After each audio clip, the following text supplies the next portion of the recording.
এই রকম tasty tasty মাশরুমের recipe পেতে হলে বন্ধুরা পুরো ভিডিওটা দেখতে হবে। তো দেখো কত সুন্দর রেসিপি একটা। হ্যালো গাইস, আমি অম্বিকা মণ্ডল, নতুন একটা ব্লগ ভিডিওতে সবাইকে স্বাগত জানাই।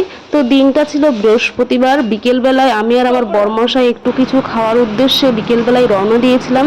তখন তো ওয়েদার বেশ ভালো ছিল, আসার সময় একদম প্রচণ্ড ঝড় আর বৃষ্টির মুখে মানে বিপর্যয়ের মুখে পড়েছে। এত বিপদে পড়েছি বলে বোঝাতে পারবো না। দুজনাই ভিজে স্নান, এসে মানে কিছু বাজার করেছিলাম ওখানে গিয়ে, সেগুলো রেখে দুজনে একটু ফ্রেশ হয়েছি, মানে স্নান করে নিয়েছি, নাহলে ঠান্ডাটা বেশি লেগে যাবে। বৃষ্টির জল মাথায় পড়লে স্নান করে নিতে হয়। তো ওখানে গিয়ে বাজার করেছিলাম, মোমো তো পাইনি, মোমো খাবো বলে তো মনটা খারাপ হয়েছে। তো আইসক্রিম খেয়েছি, আইসক্রিম প্রেমী আমি। তো যেটা নিয়েছি মাশরুম তো আমি কোনোদিন খাইনি, এই প্রথমবার খাবো। আমি রান্নাও সঠিকভাবে জানি না, বরমশাই করে খাওয়াবে। তো কি কি বাজার করেছি চলো বলে দিই। তো রুমে এসে দেখি কারেন্ট নেই ঝড় বৃষ্টির জন্য।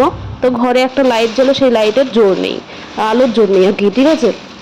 তো দেখো এখানে শসা রয়েছে, সাদা বেগুন রয়েছে, লঙ্কা রয়েছে। প্রথমেই তো মাশরুমটা দেখিয়েই দিয়েছি।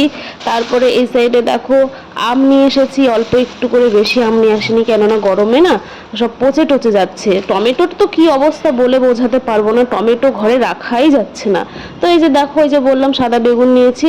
তো এত পরিমাণে ভিজেছি মানে বলে বোঝাতে পারবো না, সেই শিয়াল যেমন ভেজে আর কি, ঠিক আছে, ওই রকম ভিজেছি। আর দুজনে দুটো সিঙ্গাড়া নিয়েছি আসার সময়, আর সেরকম মোমো পাইনি, মনটা কিছু খাই খাই করছিল বিকেলবেলায়, তো মোমো খেতে গিয়ে মোমো পাইনি। দুটো সিঙ্গাড়া আর আইসক্রিমটা খেয়েছি, ব্যাস আর কিছুই না। সিঙ্গাড়া দুটো ঘরে নিয়ে এসেছি। তো আর এর সাথে পুদিনা পাতার চাটনি দিয়েছে, ওর ভেতরে ধনে পাতা, লঙ্কা আর পুদিনা পাতা, যেটা ফ্লেভার পেলাম আর কি। তো বরমশাই বললাম মোটামুটি ভালো, তো ওয়েস্ট বেঙ্গলের মতো অত সুন্দর না। তো চলো পরের দিনে সকালবেলায় আমার বরমশাই কিভাবে রেসিপিটা করলো সেটাই তোমাদের সাথে শেয়ার করি। দেখো মাশরুমের মানে যেটা দিয়ে ঢাকা ছিল প্যাকেটটা, ওই ডাব্বার ওপরে, তো সেই প্যাকেটটা ছিঁড়ে ফেললো, মাশরুমগুলো বের করবে এখন। তো বাইরে চলে এসেছে একটু ওয়েদার দেখাতে, মেঘলা মেঘলা ওয়েদার, আর একটু ঠান্ডা ঠান্ডা দিন, ঠিক আছে, তার জন্য একটু মশলাপাতিটা আজকে খাবো। আর এই সাইডে দেখো বরমশাই আমাকে বলছে কতটা চাল নেবো, আমি বললাম নাও না, কোনো সমস্যা নেই। ওয়েদার খারাপ দেখে তাড়াতাড়ি রান্নাটা করে নিচ্ছে। তো মাশরুমটা তো বের করে রাখলো, দেখতেই পেলে। এই সাইডে দেখো বরমশাই আজকে রান্না করবে বলে নিজেই সব করে নিচ্ছে। চালটা ধুয়ে এখন মানে ভাতটা বসিয়ে দেবে প্রথমে। আর এই যে মাশরুমে একটা নোংরা থাকে, সেটা কিন্তু আমার বরমশাই পরিষ্কার করে ফেলেছে, ভালো করে ধুয়ে নিয়েছে, ঠিক আছে। তো এটাকে আমি ব্যাঙের ছাতা বলি, তো ফাইনালি আজকে ব্যাঙের ছাতা খাবো, ঠিক আছে। তো দেখো বরমশাই পরিষ্কার করে ধুয়ে, এই যে মাশরুমগুলো কিন্তু একটু বড় বড় ছিল, তো তার জন্য মাছ দিয়ে দুই ভাগ করে কেটে নিয়েছে, ঠিক আছে। তারপরে একটু লবণ টবণ দিয়ে এটাকে কিন্তু সেদ্ধ করতে বসিয়ে দিয়েছে। সেদ্ধটা করতেই হবে, ঠিক আছে। আমি জানি না, তাই বরমশাই যা যা করেছে সেটাই আমি তোমাদের সাথে শেয়ার করছি। আর এই সাইডে কি কি মশলা লাগবে চলো একটু বলে দিই। এখানে দেখো পেঁয়াজ আর রসুনটা তো ছাড়িয়েছে, তারপরে কি কি নিচ্ছে সবটাই আস্তে আস্তে বলছি। আর আমি একটু ডাল সেদ্ধ, বেগুন সেদ্ধ আর টমেটো সেদ্ধ বসিয়েছি, আজকে এই সেদ্ধটা খাবো। দুই রকমের লঙ্কা নিয়েছে, পাকা লঙ্কা আর কাঁচা লঙ্কা, দুটোই লাগবে টেস্ট এবং কালারের জন্য। আর নিয়েছে পেঁয়াজ, রসুন, আদা, জিরে, তারপরে গরম মশলা সব কিছু। আর একটা কড়াই গরম করেছে, দেখো কড়াই গরম করে কড়াইয়ের ভেতরে সর্ষের তেল, লবণ, হলুদ দিয়েছে, দেওয়ার পরে ওই সেদ্ধ করা মাশরুমটা দিয়ে ভেজে নিল। এখন একটা টমেটোও কেটে নিল, ওই মশলার ভেতরে দিয়ে পেস্ট করে নেবে। এই সাইডে দেখো মাশরুমগুলো কিন্তু ভাজা কমপ্লিট হয়ে গেছে। সেই কড়াইয়ে আবার কিছুটা তেল অ্যাড করলো, সর্ষের তেলই দিতে হবে স্বাদের জন্য।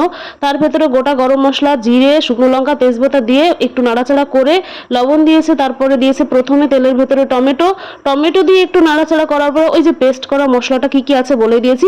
হ্যাঁ, ধনে পাউডারটা মানে প্রথমে দেওয়া হয়নি, তার জন্য মশলা করার পরে মশলার ভেতরে একটু ধনে পাউডার, পরিমাণ মতো চিনি, হলুদ, লবণ সব দিয়ে আবারও ভালো করে কষিয়ে নিচ্ছে।